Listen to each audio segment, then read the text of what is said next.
All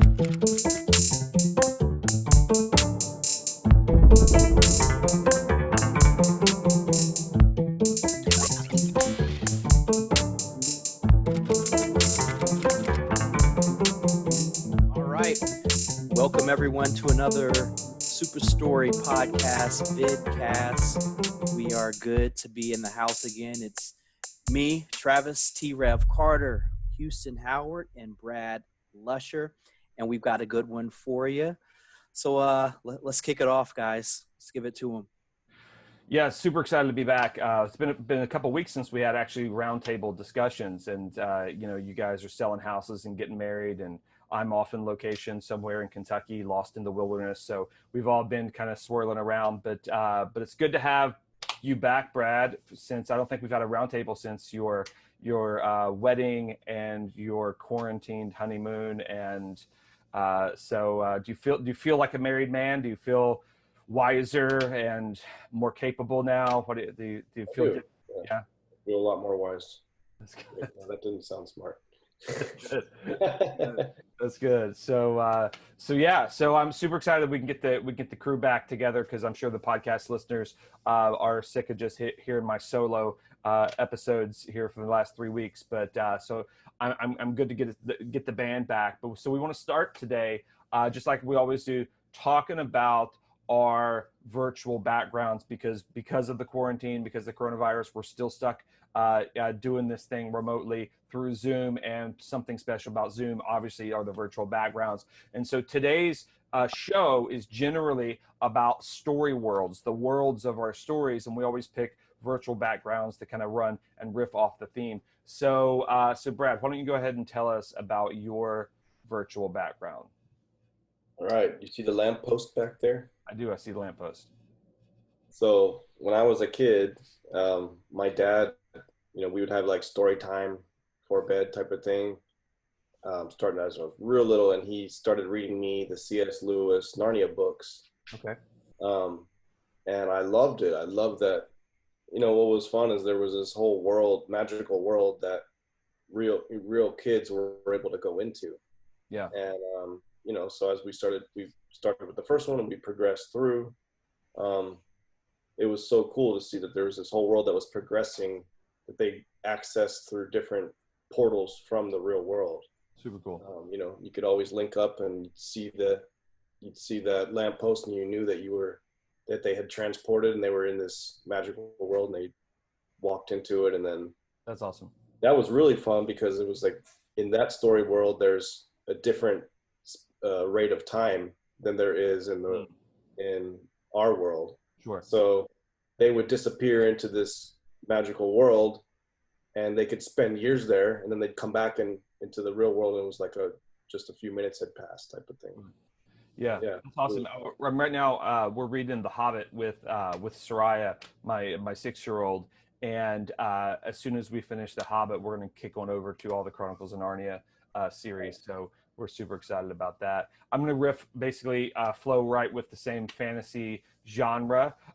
And with my virtual background, obviously it's the Iron Throne from Game of Thrones. Though some people, like, sometimes I teach classes with this virtual background on my Transmedia classes, and some kids still haven't watched Game of Thrones, so they just think I am an Iron Peacock. But I'm not an Iron Peacock. This is the Iron Throne from Game of Thrones. Love that story world. I've never read the books. The only conception of it is just through the TV show, which I thought was just a masterclass in world building and other things. But just the level and the depth that George R.R. Martin went into to build that story world, with the politics and the geography and the magic and the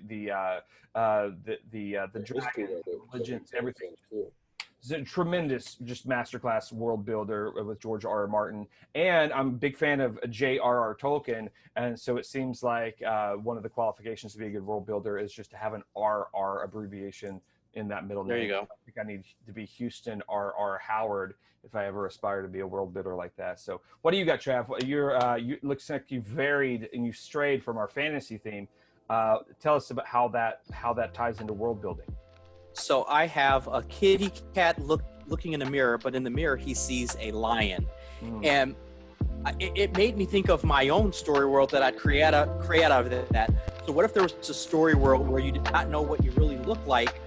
So if you were wimpy, but you really looked big in the mirror, or if you were beautiful, pompous people really looked when they looked in the mirror, but the more humble and loving you became, the more you started looking like yourself.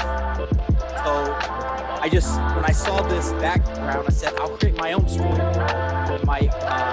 And maybe we can riff on that later, but that's it. Sorry to interrupt. It's time for the roundtable conversation. Yeah, Siri is now our show producer. So she's moving us on to the next. But I do appreciate the hustle in the fact that you took that segment to pitch your own project, Trav. I always appreciate the hustle. Yeah, I'm hoping you guys will take it. It was rough, but we got to take it and run with it. There's something there.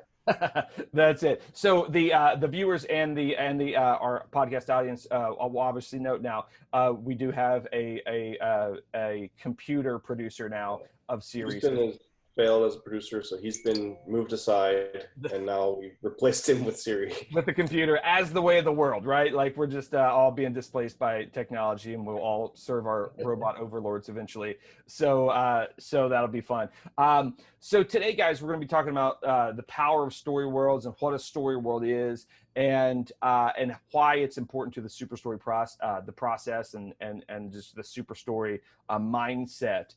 And I always like when we talk about story worlds, I always like to go back to this juxtaposition between two movies that were both released in the exact same year, with a very similar budget, the same genre, the same target market. Everything was the same back in the late 70s. One was Star Wars and one was Close Encounters of a Third Kind.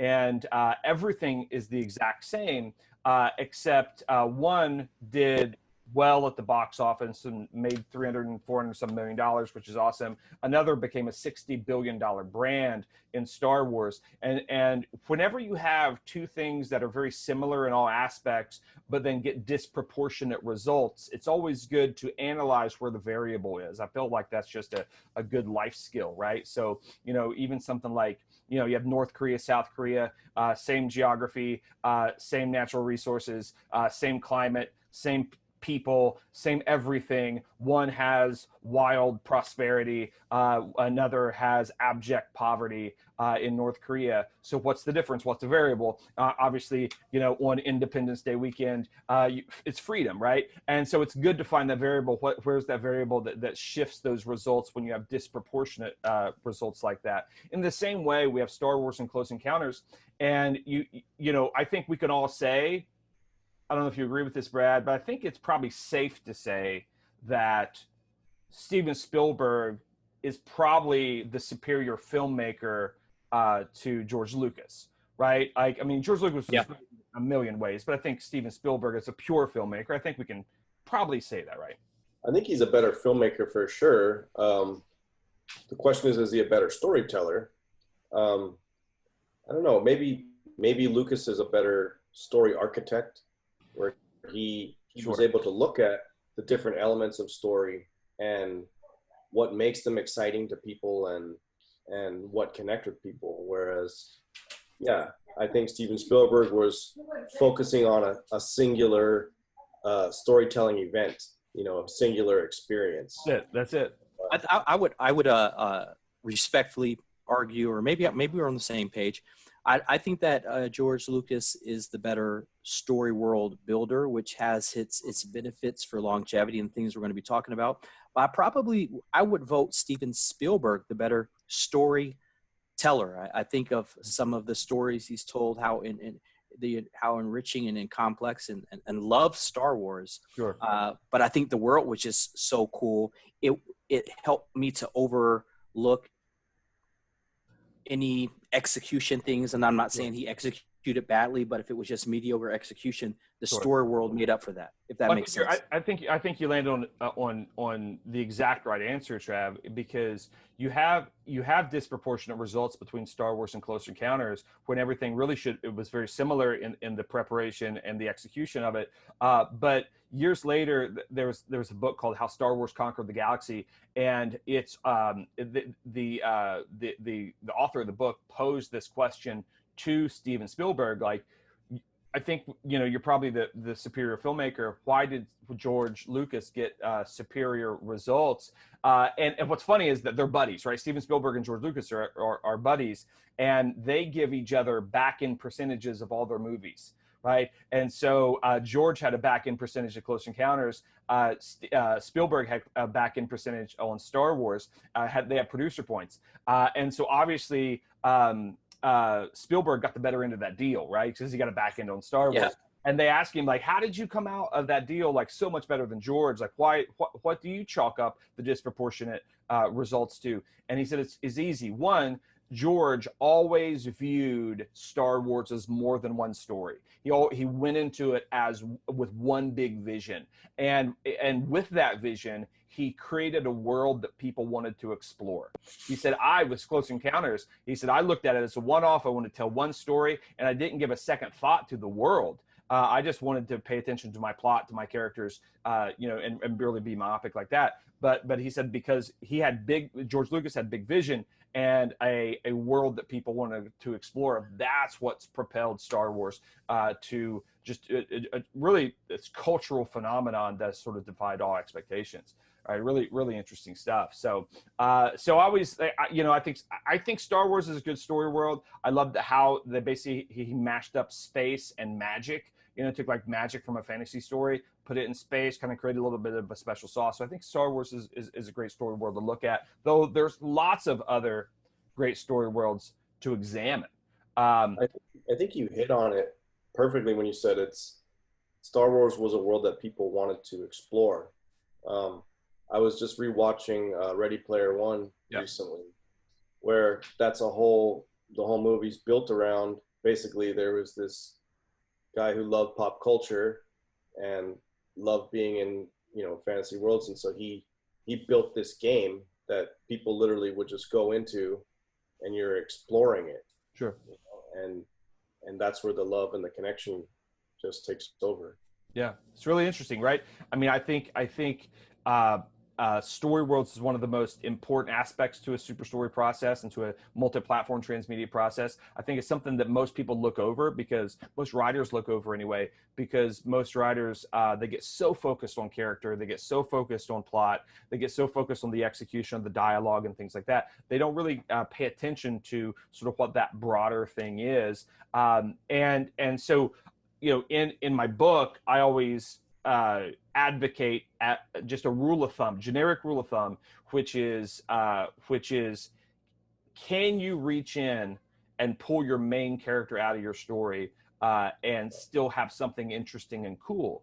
And so is it possible to pull Harry Potter out of Harry Potter and still have something cool? Of course, right? I mean, that's how you have all the Harry Potter stuff that they have with Fantastic Beasts and the Wizarding World and all this other stuff. I think, that's really where you start to see the distinction between Lucas and Spielberg, right? Sure. Is where Spielberg is finding a specific person and what is their experience in this world that he creates, whereas Lucas was very keen on creating people groups. Sure. So you have stormtroopers, you have Jedis.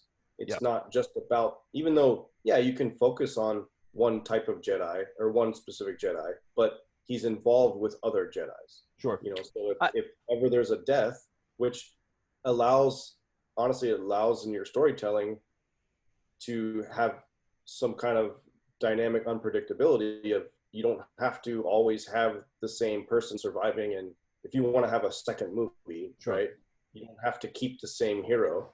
You can actually let the story take its course, and you still have other people in the people group that can carry it on. Yeah, I think a great story world always lends itself to you just wanting to meet and understand new characters, because a great story world will it catapults characters. Like because they can do different things within that story world. But it brings up a question. I've been thinking about this because I started thinking about the Bourne series, which I love so much. I mean, I just loved from the fighting technique, some execution on things like that, and just what his character was. But we find out there were more of those characters. So my question is, would you say the story world is solely the physical essence and the makeup, or is the story world a combination of tangible and kind of intangible items? That's my question to you guys. It's a good question, and I think it's both. I think a story world is part and parcel of geography. I mean, just the fact that it's the world of your stories, but it's not just a setting, and that's what a lot of people just think is anything can have a story world. But a setting isn't a story world. I think a story world is a setting that's interesting in some cool way. So a small Stranger Things has a small town in Indiana, Hawkins, Indiana, as the setting, but the story world is a small town in Indiana that has portals to a mirror dimension that has monsters in it upside down, right? That kind of like, we've always focused on trying to identify high concepts to build our stories on, and that's where the hooks are, so it's almost like setting up a high concept for the world that you're telling your story in. Sure. And in doing that, you're showing what makes it unfamiliar to other types of worlds.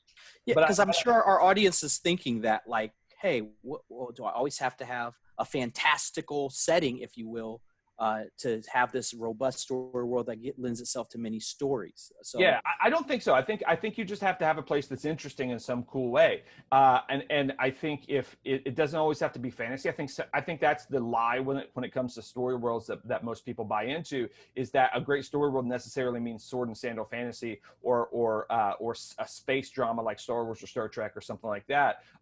Or you have to have zombies or something like that. I think you can have a great story world that's set in the real world. We just have to make it independently interesting, because if you don't make it independently interesting, what happens is when you remove that main character, then all the cool stuff goes with it, right? So if you remove Harry Potter from Harry Potter, the world is still independently interesting. Can you remove Luke Skywalker from Star Wars? If you do, arguably you've made it better, and because there's a lot of people that don't even like the character Luke Skywalker, you still have something cool. Can you remove Katniss from the Hunger Games and still have something cool? Yes, but now can you remove Rocky from Rocky? If you do, you have a setting of Philadelphia, right? You can. You can. Can you? And they pulled it off with Creed, but did they pull it off with Creed? Because Creed still has Rocky. I thought for sure they were going to kill Rocky in the first Creed movie. I thought he has cancer. He's done. It's over. They're passing the baton. They couldn't kill him.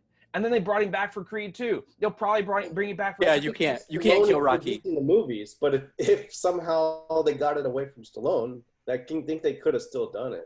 Like it's tougher, right? So imagine this. So you can have surgery and take out your appendix, right? And like never miss it, right? You don't even miss it at all. Can you take out a kidney? Yeah, because you only need one. You got to be a little bit more careful, right? Can you take out your heart or your brain or your liver? No, right? So I guess my point is, if they would have been building a story world, if it wasn't just a vehicle for Sylvester Stallone the whole time, you're 100% right. Built a world around underdogs that could have expanded past boxing into other sports, into other arenas of life. 100%. But they were purposely building a vehicle for Sylvester Stallone the whole time. So Brad, you're taking that into a whole other podcast on how to properly construct and optimize. 100%, right? No, you're right. You're right.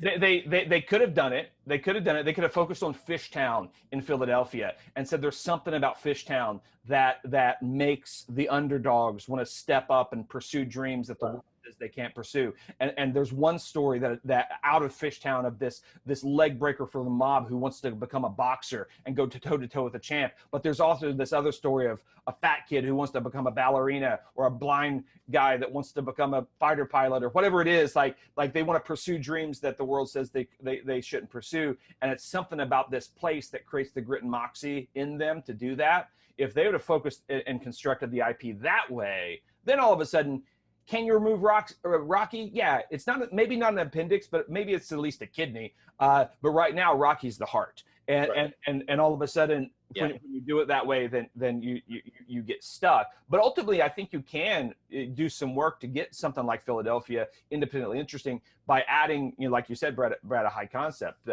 What are some of your guys' like favorite story worlds? I know you talked about you talked about Chronicles of Narnia.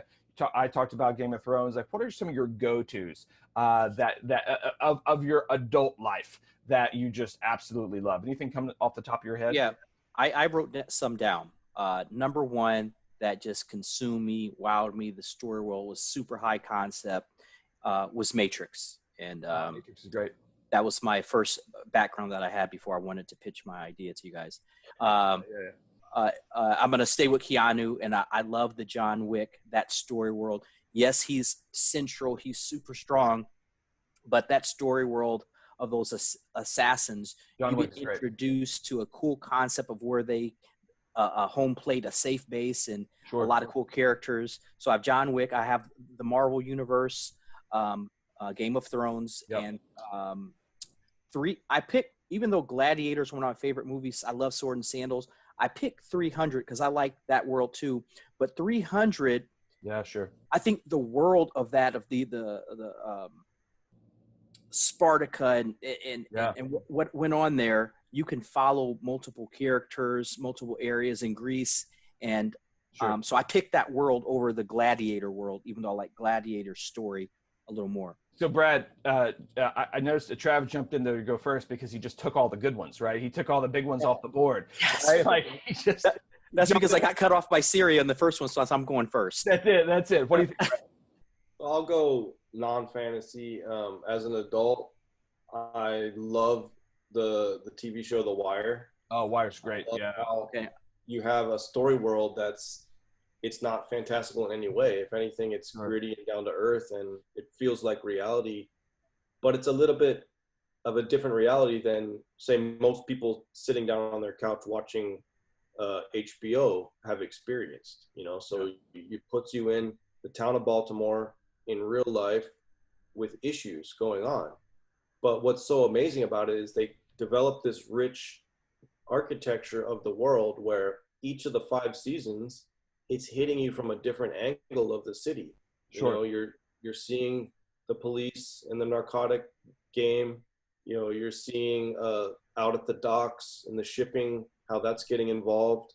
You're seeing the newspapers. You're seeing the schools. You're seeing out down in City Hall when they're reelecting the mayor and all the politics going on. You're basically, this city of Baltimore comes alive as this amazing character that you get to know over the course of 60 episodes or whatever it is. Good call. That's a good call. I mean, that's the one that just, every time I think about it, I'm just like, wow, like I want to go back and hang out there. Sure. I even had at some point watching that, I was like, wow, could I be a criminal and live outside the law? Like, how would I survive in that world? I love it. For me, some of my favorites, John Wick, I think is a big one. Deadwood on HBO is just a tremendous story world. One of my favorites as well, yeah. It's still very small, non-sci-fi. I love Ozark on Netflix. Justified, that was ran on FX, probably because I'm from Kentucky, and it just kind of gave that whole holler Kentucky vibe to it that I think was just really effective. In the video game space, I love Fallout. I think Fallout's a great story world. I love the story world of Red Dead Redemption, and just immersing yourself sort of in that playing cowboys and Indians just like you did as a kid, but now you get to do it as an adult, which is kind of cool.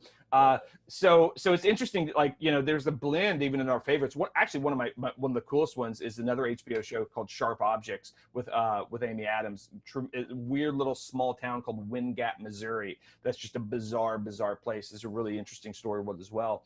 A couple other ones I wanted to mention before, so I only got to mention one, is a couple comics series that I really enjoy. One is Sin City that everyone knows. Yeah, Sin City's great. What I love about that is even though each of the books are kind of following different criminals in this crazy world, they all have these kind of common link-up points, especially this bar that they all end up going to, and there's, you know, a common bartender. And it's so, as you read the books, you get to see, hey, this is the same place, but now there's different guys interacting in this world. Same thing with the book Criminal, where it's following different characters that interact into the same story world. Yeah, 100%, man. And Trav, in music, here's the thing that I think is interesting. I think music is such a great place to launch a great story world that can be an engine for further IP. One, because it's not budget heavy like film and television and video games, things like that. But if you look at songs that have great story worlds, like Hotel California, I think it's just a tremendously interesting place, right? So that hotel that's owned and operated by the devil that you can check out, but you can never leave. You can check in, but I guess you can check in and check out, but you're not allowed to leave. I think that's how the lyrics go. I think which makes you wonder why they let you check out at all. Probably just so they can go ahead and charge your credit card, but then you're not allowed to leave. But like Hotel California, I think is awesome. I think To Live and Die in LA, that going back to the 90s with Tupac, I think he painted LA as such an interesting story world, and painted it as a place that most people don't know. You think LA is just Santa Monica and Pacific Palisades and things like that, but he took people to Compton, Crenshaw, you know, all those areas, and kind of like painted the picture of what that world is. There's a dress code. You remember, you better know the dress code B's and C's, right? Like there's rules and politics of the world, and I thought that was really interesting. The Gorillas, I think, create great story worlds and just everything that they do. And did you hear that? I think it was a few years ago, Trav, Logic, when he The Incredible True Story. Did you listen to that concept? Oh, yeah. I listened to Logic. I didn't listen to that particular to know that was a story world. Yeah, it's a whole concept album, like set in like this crazy post-apocalyptic Earth that goes into space, and really, really super interesting stuff. Your son, the one who tipped us off on it. Yeah, right. He's big and large. It's interesting. Lupe Fiasco's the cool. Yeah. And so I don't want people to go away thinking the story worlds is just like a TV or a film thing. I think like in music, Trav, when you can set up a cool world in music, that can create the pre-awareness that's like a budget-friendly pre-awareness that you can then use that pre-awareness to flip into some of those bigger platforms. Oh, yeah, it's one of the most inexpensive and most powerful ways to actually launch a story world. And we singers, songwriters, producers, a very small fraction of us even think in story world building within our music, and the one thing about music, because it's so commoditized, and what happened when Napster came along, the best thing an artist can do from that moment on is build story world, build IP, and you can take song to, like you were saying, to set the story world up. Sure. And it'll also actually, people usually listen to 1 to 3 songs on any particular album. Sure. On a project. Well, how can you get people to listen to 10 to 12? Well, have it story based. How can you start making money from the music that has been given away free that you can stream and you barely make money from it? Well, create a story world that bounces from the album to other mediums, to comic books, games, TV shows you can go to people. Hey, I have a built-in audience. This song and this was downloaded so many millions of times. Hey, Mr. Producer. Hey, Mr. Studio. Look at this. There's interest. I mean, it's awesome. Even more important today because it's, when I feel old, but when we were growing up, we went and bought a CD and like you popped it in and you listened to 12 tracks or whatever. But now in the, where people just so yeah, you could buy singles and there was radio before, but when you got to your album, it's all of it. But now it's very rare. It's mostly listening to music on streaming service or YouTube or something, and that's just singles and the hits. Sure. So if you actually want someone to buy all of your tracks, you have to incentivize them How to to do incentivize. You're 100% right, Brad. I think music is sort of the untapped area especially when it comes to Storyworld. Not that you still need a hit song, you still need a good script, and so we're not necessarily saying that we want you should put Storyworld before story, right? That you still need a great story, but if a Storyworld's more important than great execution. I think because I think we've all seen, at least I've seen, things that have great story worlds, but then that have been executed poorly in that final product. Did you guys ever see Jupiter Ascending? I tried to watch it. I think I fell asleep 2 times and then gave up. Oh man, I mean, this is the Wachowskis. So Trav, this is after they did The Matrix. Basically, Warner Brothers just backed up the Brinks truck, dumped a bunch of money in their yard, and said, Pretty sure they had dirt on the Warner Brothers, like the head of the studio, basically. Right? And Was it with the guy who played Magic Mike? Yes. Yeah. Yes. Channing Tatum. I tried to give it a shot for that. I think I only watched a little bit of it. Tremendously cool story world. Tremendous story world. Just Magic Mike. Not Magic Mike. Maybe an interesting story world. One not for me. But I think Jupiter Ascending, tremendously interesting story world that was just a terrible movie. And you can win an Oscar without a great story world. So we're not saying the story world is a necessity for a great piece, for a Grammy-winning song or an Oscar-winning film or Emmy-winning TV show. We're not saying that you have to have a story world for that. But a great story world becomes a story engine to create more story opportunity across platform, especially. If I am 100% convinced that you will never know the revenue potential of your brand until you actually truly understand what your story world is, right? Because what story worlds do, story worlds create story potential. We can jump off into 100 stories in this IP, and the reason story potential is important is because story potential then creates revenue potential. Why is revenue potential important? Well, 1, we got to pay our bills as creators, and 2, it makes it attractive to buyers. Right? Buyers, savvy investors, will always be able to identify a great story world as a wise investment, and if they see that this thing has a good story world, then in their mind they're going to say, hey, there's 100 other things I can get across platform, over the next 10 years, and so that is a wise investment. It's like buying in bulk, right? That's important to your audience because now they're going to get more offerings of a really cool story. 100%. 100%. It helps everybody.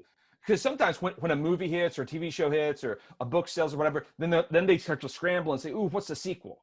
Right? Like, how do we come up with a sequel? But it hasn't been optimized from the beginning with the story world that creates more story potential. And then it feels forced. It feels like, oh, you're just trying to squeeze the lemon. Which I don't hate the hustle, but a lot of times just creatively it doesn't work. It feels forced, right? You need that story world to kind of produce those opportunities. There's Trav, you're married to a Swedish woman, and so I'm going to hit you with a little bit of Swedish trivia here. Have you ever heard of the Swedish painter Simon Stålenhag? Simon Stålenhag?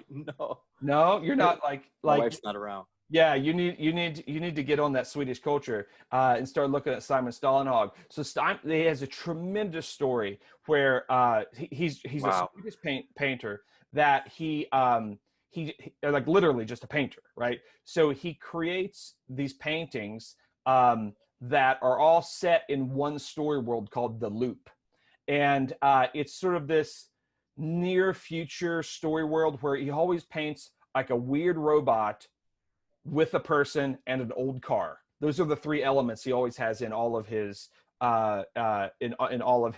paintings. And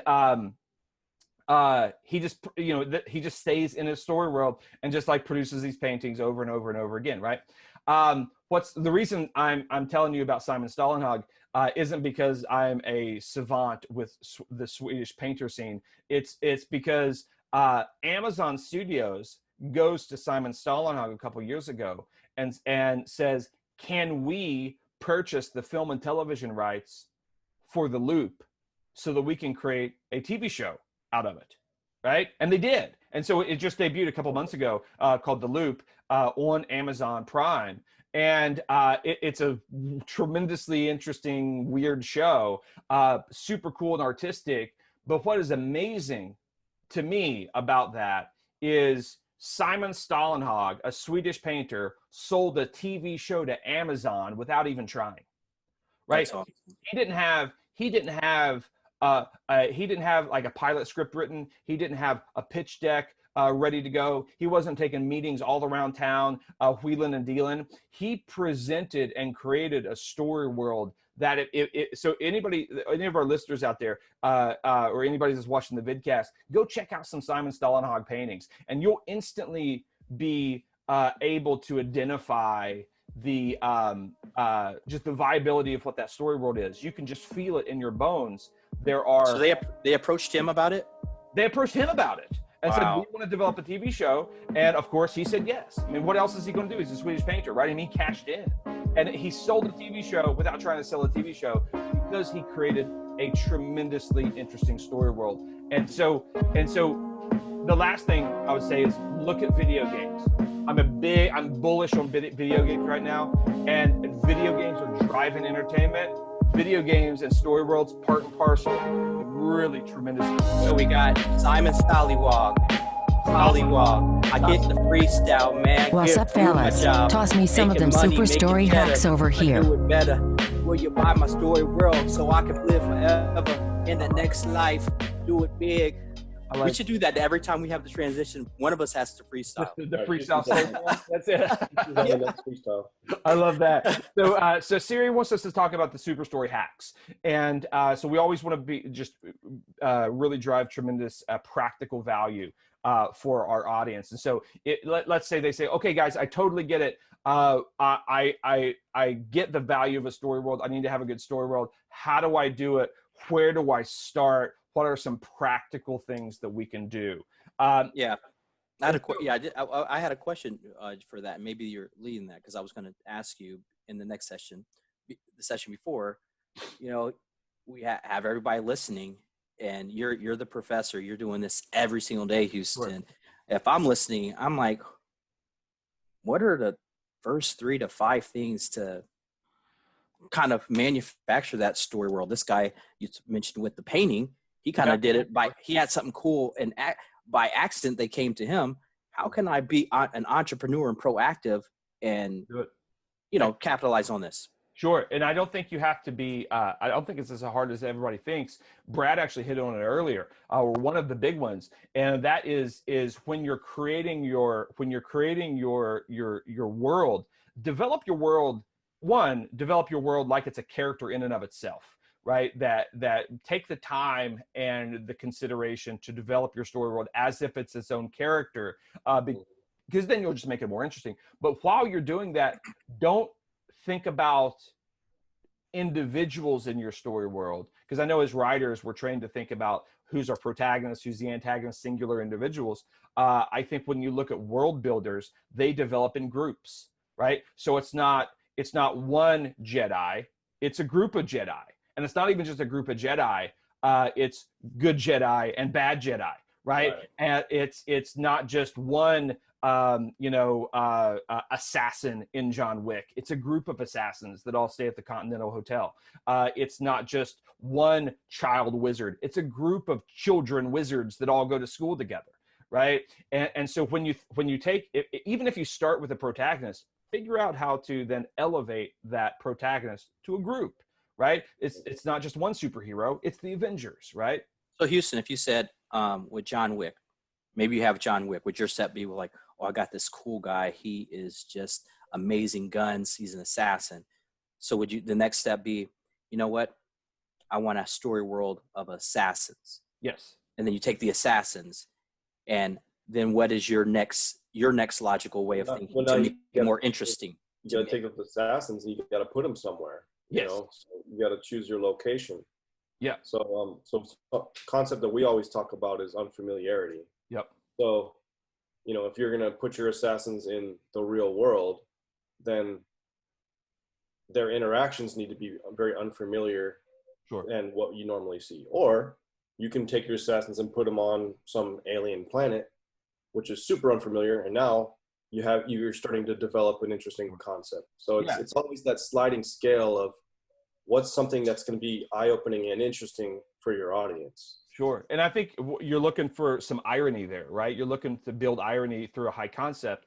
And so I would say, you know, a world with assassins, where would you least expect a group of assassins to be and to congregate? And then you put them into a refined hotel that has real strict rules of how people can operate. And the big rule that creates the irony is you can't kill anybody. Right. So you have assassins who can't kill. Right. You know? And so all of a sudden that creates an irony, that creates an interesting location. Right. And so we know we want to do a group of wizards. Right. So let's take a group of wizards and let's put them in a school where they're learning how to be wizards. Right. That's an alternate dimension of Earth. And so I think once you develop into groups, you need to insert that group into an interesting location. Right. That has some irony there. But I think the development into groups is such such an important aspect of world building, because if you look at Rowling and Martin and Tolkien and C.S. Lewis and the master world builders out there, they always build in groups. And if you just do like the study of the Lord of the Rings, right, it's not just one hobbit, but it's a lot of hobbits. But it's not just hobbits; it's hobbits and elves and dwarves and what's important wizards. about that is, so now you have a group of whatever those types of characters are, and so that allows you to now arrange politics. Sure. You know, you can have different social statuses, you can have different ways that they interact. Yeah. And a hierarchy of interaction. Like and that's when the fascination really runs wild. And literally, if you right now are a screenwriter or a novelist or somebody that has a story about a singular character, like a school teacher, literally just put an S at the end, pluralize school. Like, okay, it's not just a story about a school teacher. What are all the rest of the school teachers in that school doing, right? Or maybe that school teacher is a mother. Well, then maybe your group is mothers, right? What are the moms of the town? And now form the group one that way. I brought something up. I was doing some consulting with our friend Allison Norrington. Yep. For a producer here who was doing something about Marilyn Monroe, which is like Marilyn. She's this larger than life, historic, iconic character, right? And I told Allison, I said, you know what? We're transmediating for this producer. And I said, I don't know if they'll buy it, but really we should expand this world into create a group of Marilyn Monroe was a mistress of a president. What if we created a world of all the mistresses of presidents? Now that's it's like people wonder like what goes on, how is that dynamic? And 100%. So, and that's how you do it. And you know what's super interesting is when George Lucas sold Lucasfilm to Disney for $4.2 billion, to come up with that purchase price of $4.2 billion, you have to do what's called a valuation, right? You don't just magically come up with a price when you're talking about that level of revenue and money. You have to have auditors come in and do evaluation. So Disney sent Ernst & Young in. It's like it's a financial firm in LA. Or it's a worldwide investment firm or financial firm, and they sent a bunch of auditors, forensic accountants, into Lucasfilm to decide what the purchase price would be. How valuable is Lucasfilm? And they and all these accountants went through all the assets of Lucasfilm, and they came up with the $4.2 billion purchase price tag. And when asked what was the single most valuable thing that drove that $4.2 purchase price, the answer was very simple. They said the number of characters. There were 14,000 characters in the Star Wars IP that had been outlined, developed, that some had been released, some haven't been released. 14,000 characters in the archives of Lucasfilm that have been developed. And so what you want to do is you want to ask yourselves, why would a bunch of accountants, non-story people, accountants, why would accountants look at 14,000 characters and say that's the biggest driver of a $4.2 billion price tag? Why do you think they would make that decision? What do you guys think? Well, that's just multiplying your story possibilities. That's it. It's endless. 14,000 characters means 14,000 stories, which means 14,000 ways to make money. And that's if you only deal with every character once and never have any crossover, right? I mean that's look at The Mandalorian, how intriguing that was. I mean, I love that series, and that's a people group right there, and he's just one of the Mandalorian, you know, right? Just one. That's the power. And when you guys are out there, there is a way to optimize when you're building your story world, and you have first the cool high concept story world, and then that lends itself to having cool characters, but then you think of in groups, because there could be multiple stories within a single group. That's how you start getting that compound interest, if you will, compound stories. It's fascinating. Right. You know, if you look at just something like the Avengers, right? Like Tony Stark, Iron Man is a great character. Like, how many good Iron Man stories can you get across platform? I don't know, let's say 200, right? If you can get 200 great Iron Man stories across movies and TV and comics and games and everything you could imagine, right?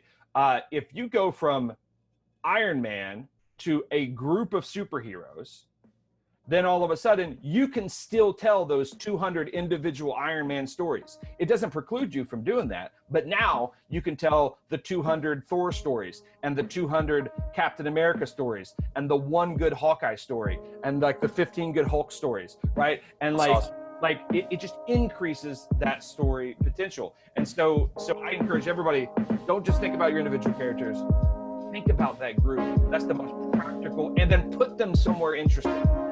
Have to have it in an interesting place. So Fargo is another one, Brad, I love as far as a story, and an unfamiliar story. What is that? WWO3D. What would 1-3 do? What would 1-3 do? All right.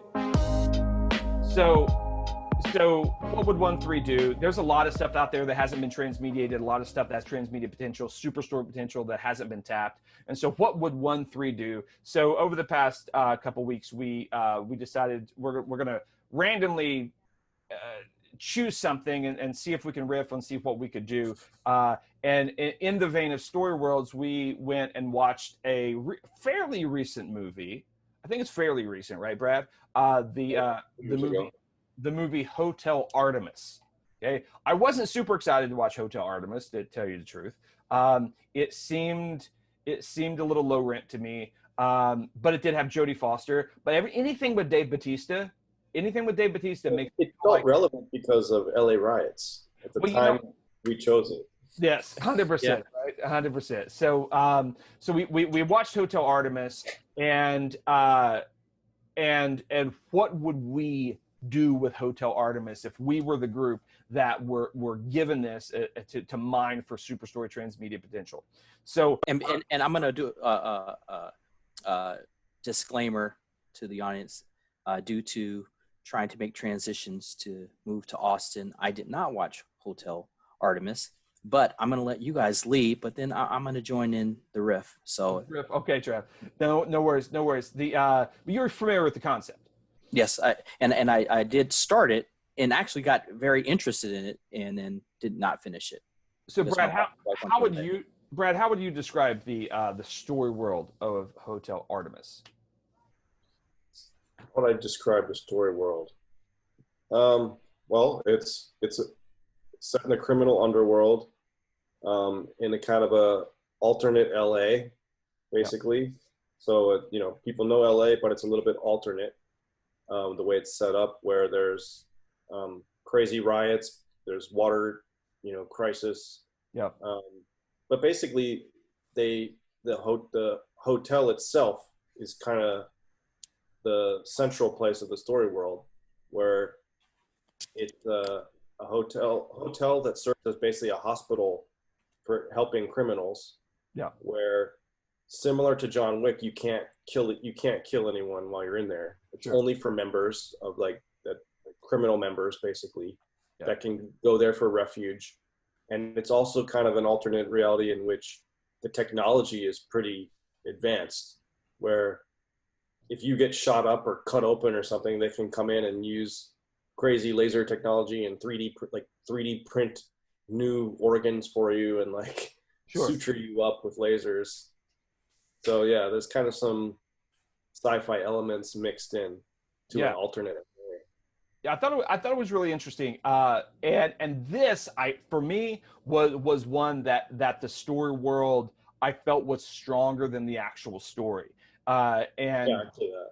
yeah, like the story world I think was super cool. I always like to try to put story worlds into like a log line format, just to kind of solidify it. And if you can put it into a cool a log line format, it's probably a pretty good story world. And you're able to kind of simplify that down as the Hotel Artemis is a hotel in LA that's a member only hospital for criminals.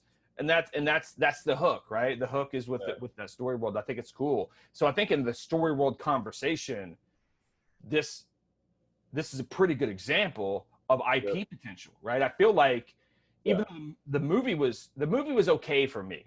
I think it's because it's honestly, it was kind of a forgettable story, you know, like when we started recording today, I had to remember, okay, what exactly, like I remembered the cool flashy story world stuff. Yeah.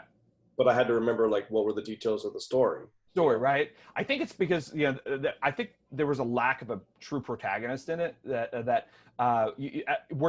Sterling K. Brown, which Courtney, my wife Courtney loves Sterling K. Brown because she watches This Is Us and weeps every episode. I have no idea why she ever watches that show, but Sterling K. Brown. I watched it with my sister, and she's the same thing. She's like, "Oh, that's the guy from This Is Us." Yeah, so he's awesome. He can travel across so many different characters. He's getting up there, man, to becoming my next Denzel. I really root for that guy. He's tremendous. He was the best part of the movie. But it kind of starts as his story, but then switches to Jodie Foster's story. I feel like she kind of cannibalized it. So it's kind of like a weird narrative. Dave Bautista, even though he made me leery of it because I still, even though Guardians of the Galaxy. Like I get Guardians, but I still remember Dave Bautista from the WWE days, and I just don't just take anything he's in seriously. To my fault, because he actually was spectacular in Hotel Artemis. I think Rock's a great actor. Say what? Rock's a great actor. He is a tremendous actor. The Rock is awesome. I agree. But just I don't know. Dave Bautista made me leery, but he ended up shining, I think, in that movie. So what would we do with it? I think, immediately, again, it's not just one criminal in the hospital. It's a lot of criminals in that hospital. And one of the things that we identify when we're looking at a story world is we're looking at timeline. As how rich is this history of the story world? And Jodie Foster, there's a line in there where she says, "I've been doing this 22 years." And so there's a 22-year history that you can tell a variety of stories of different criminals in that facility, right? Right, and theoretically different things that were going on in the world. I'm sure those LA riots weren't 22 years in the making. Sure. So there was other things that you could tell stories about that would lead different types of criminals to come into the hotel for different reasons. 100%. Right. Here's the problem with that story world, though, is that the high concept, like the Hotel Continental. This is the same. Like they painted themselves in the corner. The part of the high concept of it is we're going to get a bunch of criminals together, but they're not allowed to fight each other. They're not allowed to kill each other, right? That's sort of the rules, the members-only rules of the whole thing. And the problem with that is you're not ever going to have any conflict inside the hotel unless they break the rules, right? And so how many times can you break the rules without it just not meaning anything anymore? That's going to be a difficult part. But I think, as far as what would we do with it, I think delving back into Jodie Foster's story about how she lost her kid and sort of her history, which then her history with the cop, that female cop there toward the end, that was a really interesting part of a character story that I think you can do something meaningful and touching about the exploration of her character. And then what happens to her afterwards, right? She leaves the hotel and then Dave Bautista takes over, right? So what happens to him as he is now maintaining the hotel himself? And then what happens to her? I think you can kind of do those sequels, maybe not as movies, but maybe as different things, right? I think the most interesting character in the whole thing was Jeff Goldblum, the Wolf, right? Was the I think they call him the Wolf. Wolf King, yeah, the Wolf King, right? And listen, just as officially, I want us all to take credit. We were on the Jeff Goldblum train years before Jeff Goldblum became cool again. We were developing a project called Fury, and we wrote a script, and we targeted Jeff Goldblum as the attachment we wanted for the main antagonist. And I remember we were telling Thomas we'd love Jeff Goldblum, and he just kind of Fox executive, he just kind of laughed at us, like why would you want like a B-level actor? Now Jeff Goldblum is hip again. So I want to give us just because he was A-level when he did The Fly, and when did we pitch that to Fox? Was that 2010? Yeah, so about 2010, right? Yeah, he did, but. Independence Day, he was an awesome character, So, yeah, had a great career. So guys, I didn't get to see Hotel Artemis, but back to the riffing on that. So criminals typically don't have there's certain beefs, gang beefs, or territorial type things. Sure. But criminals typically don't fight each other. Yep. In any way, they're just doing their hoax. I'm wondering if this Hotel Artemis concept is heightened, if it becomes a cool Robin Hood type feel, where these guys, we want to fix and we want to root for these guys to get fixed and change, and we heighten the hotel, that there's normal guests in there mixed in, so the cops are always trying to infiltrate. They know that it's a place where criminals never get caught, because you were talking about the technology, Brad. Sure. So I'm thinking if they could change fingerprints, even plastic surgery sometimes, like what's the longest running crime that they just never get caught because there's so much change. They get on the verge of getting caught. I'm just trying to think out loud right now to heighten this concept. Yeah, I think that would be kind of cool. I think especially like it may change once Dave Bautista takes over at the end, Brad. Which I was bummed. I'm glad they made that decision, because what would have happened if they would have closed it down at the end of the movie? Then that kind of that limits you to a 22-year history. And then you want to take it the next level. So Dave Bautista hooks up with a businessman. They say, I'm going to franchise this hotel, Right. I don't want just one Hilton hotel. I want a chain of Hiltons across the world, That's good, yeah. Hotel Artemis in every major city. Yeah, right? And then all of a sudden, so that story world is now expanded, almost the way J.K. Rowling did with the Wizarding World. Hogwarts isn't the only school for wizards, right? There were when she did the Tri-Wizard tournament in book 4, movie 4, where they did the the Quidditch match, where there were now other schools that came, right? And you're like, oh, there's other schools all around the world. What that does, it expands that story world. I think it's a super smart move to say there's one in Toronto, and there's one in New York City, and there's one in South Beach. Now you start to connect criminal networks across the country. And I think you have to even make a good soapbox, because to get hire people in to want to fix criminals, build up a soapbox that these guys are doing this Robin Hood thing, to bring more people in to say, how do you become a worker at Hotel Artemis? I like that.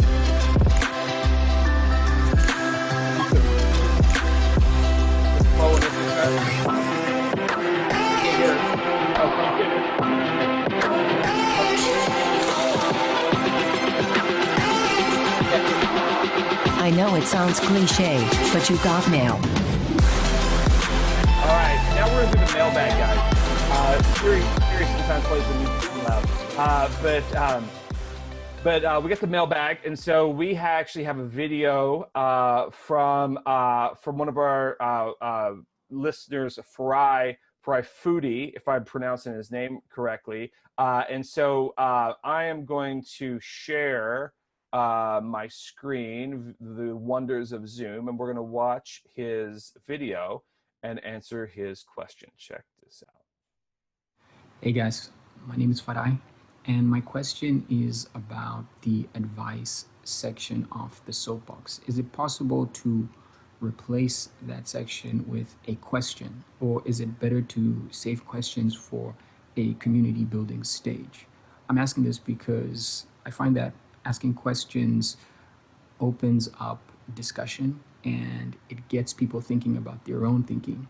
So that's why I'm just very curious to hear your thoughts on that advice section in the soapbox. Is it better to keep that as a very clear statement, or can we replace that with a question?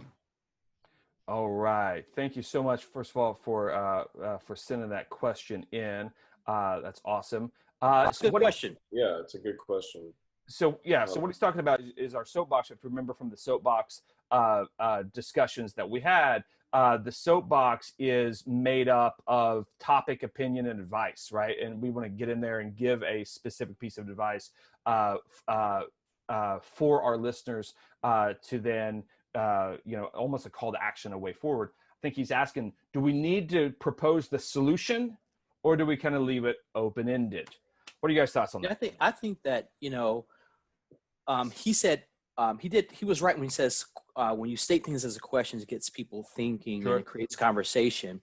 But what I think that movies are built on conflict, irony, and I think that as a creator, you make a statement, because statements can create the same conversation. It can create friction. It can create an argument. That's exciting. That can propel something. And I think as the creator, when you make your statement, there's usually passion behind it. Sure. So I think that gives you more substance to create, rather than, well, is it this or is it that? I think you're emphatic about it. You make your statement, you give your advice or whatever you feel, and you go, and then you let people React. agree or disagree. Absolutely. And then create questions from that. I don't know. Yeah, that's exactly what I was going to say. By you just giving an opinion on something, it's doing both. It's sharing your view, but it's also opening up the question. So if I hear your opinion, that makes me think about the topic and start thinking about what I think about it, which is the same as what a question does. So whereas I do get frustrated sometimes watching a movie or a TV show or something where it doesn't seem like they have a clear opinion on it, Sure. and they're just kind of exploring, and so it doesn't seem like it's going anywhere. So, and when I'm being presented the story, I want to know their view, but then it's still going to generate a question in my head of how do I feel about it? What would I do? Yeah, no, I think having a clear perspective as a creator is just wildly important. I think understanding where you can plant your flag and planting that flag is important, but do it with kindness, do it with empathy, and do it with an openness to be proved wrong, right? And I think, just imagine going to a party and or hanging out with somebody, and you're talking to this person, and they never actually tell you what they think. They only ever ask questions, and they only ever pose questions. What do you think? What about this? And it feels like you're being interviewed. Ultimately, that can become frustrating. I want to know what you think. I want to know what you think, Trav. I want to know what you think, Farai. Right? You make a great point. You said, and hopefully my wife won't listen to this episode, but I am telling you. Should we make the kids this? But where should we go to eat? And I will get mad and say, can you just be the executive? We're co-partners. We're co-owners in this business. Make the decision. Make it right. Have a perspective, right? Have a perspective. Or at least if she doesn't make a decision, say, I think we should take our kids to Chuck E. Cheese and then go to the park. Right. And I'm going to do that because she's ultimately the boss. Or can we all three agree that it ends up that way anyway? 100%, right? But I think even if you try to not to have a perspective, you're always going to have a perspective. We always put our biases and our perspective in the stuff that we make. I was listening to Dan Brown. He's the author of the Da Vinci Code and Angels and Demons, and he says when he's coming up with stories, he doesn't like to wade in with a specific perspective and advice. He likes to wade between moral questions. He likes to play inside the moral ambiguity without taking the perspective.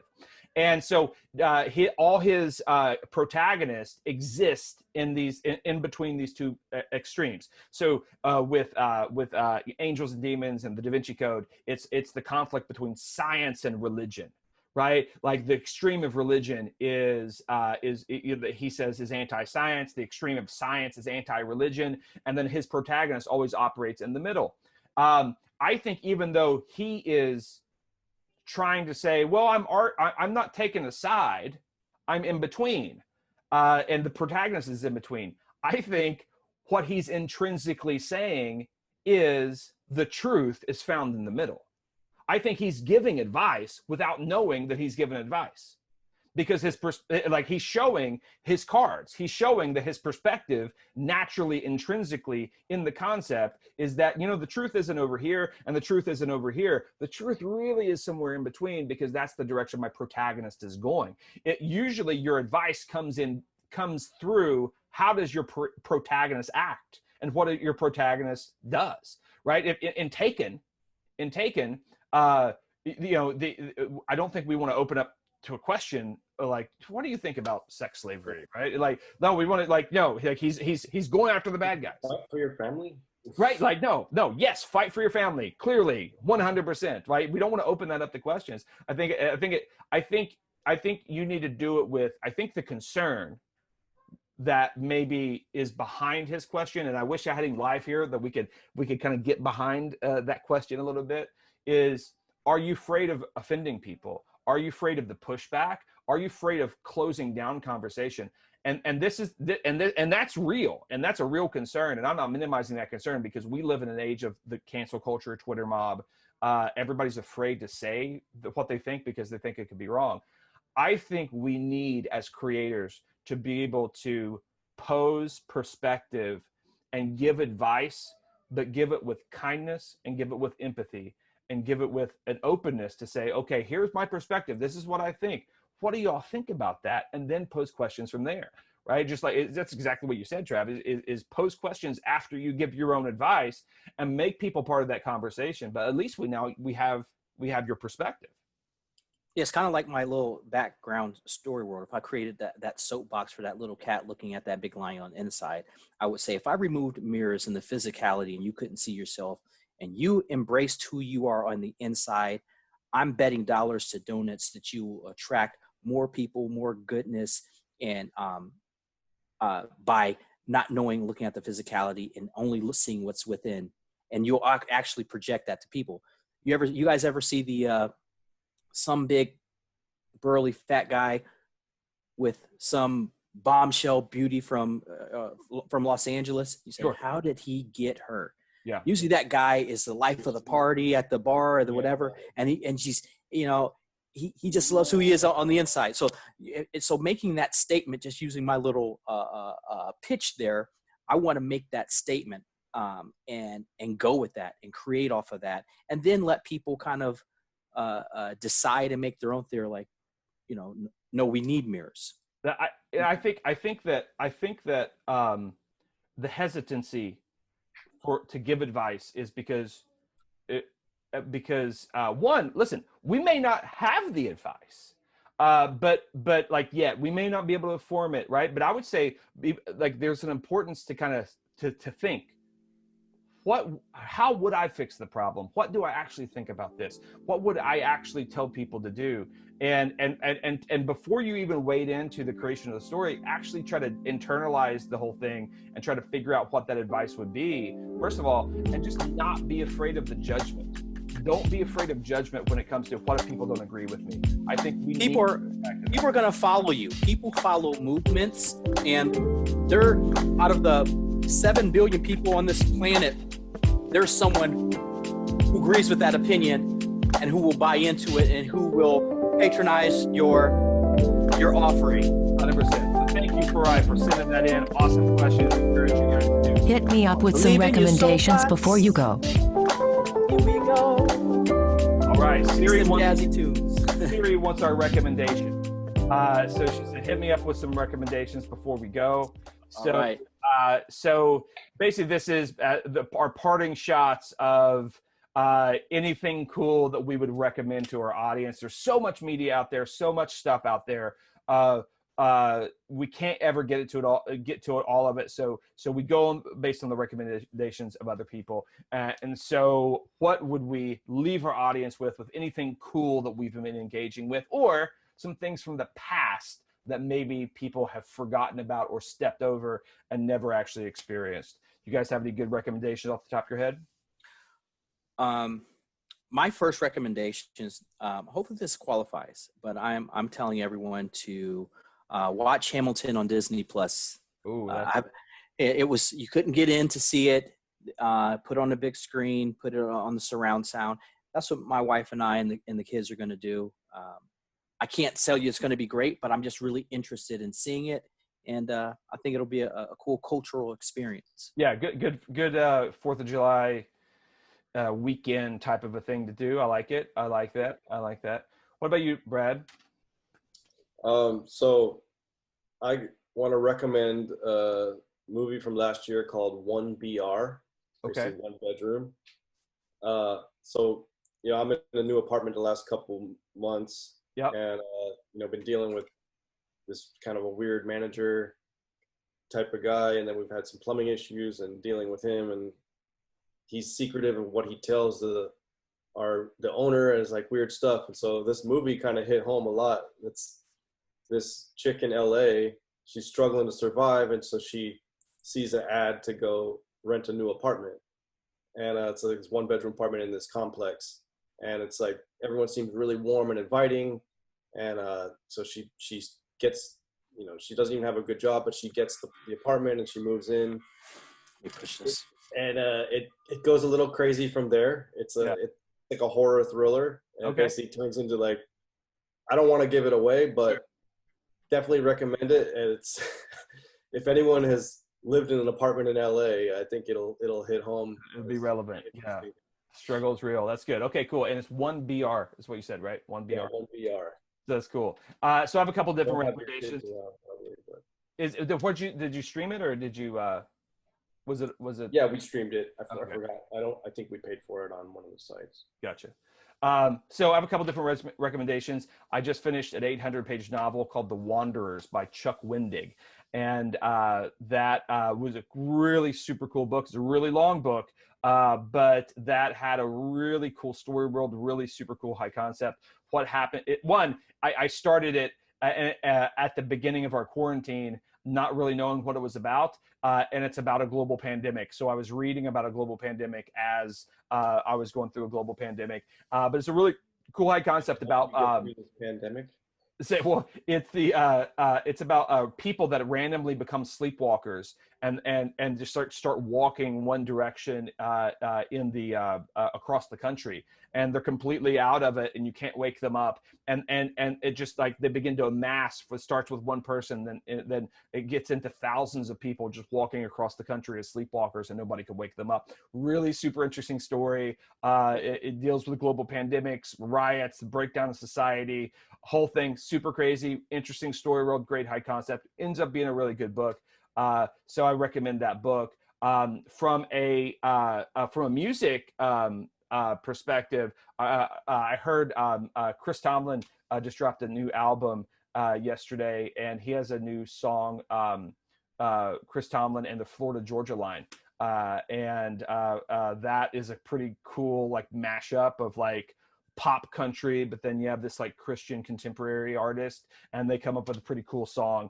Just heard it yesterday, so recommend that. And then Knives Out is out on Amazon Prime. Knives Out is a awesome movie. Rian Johnson did Brick, Last Jedi. It's a classic whodunit film that is super, just like such expert writing with that. So writers, if you haven't seen Knives Out, go check out Knives Out. So I think those movies, books, music, TV in general, everything on Apple TV, guys, I have loved. Like Apple TV stuff, like Apple originals have been awesome. Like I have not been disappointed with one show on Apple yet.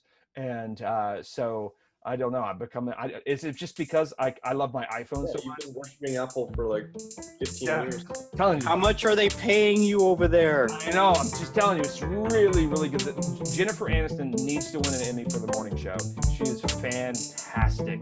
And the M. Night Shyamalan show, Servant, is absolutely awesome. So I am a Apple apologist all around. So those are my recommendations.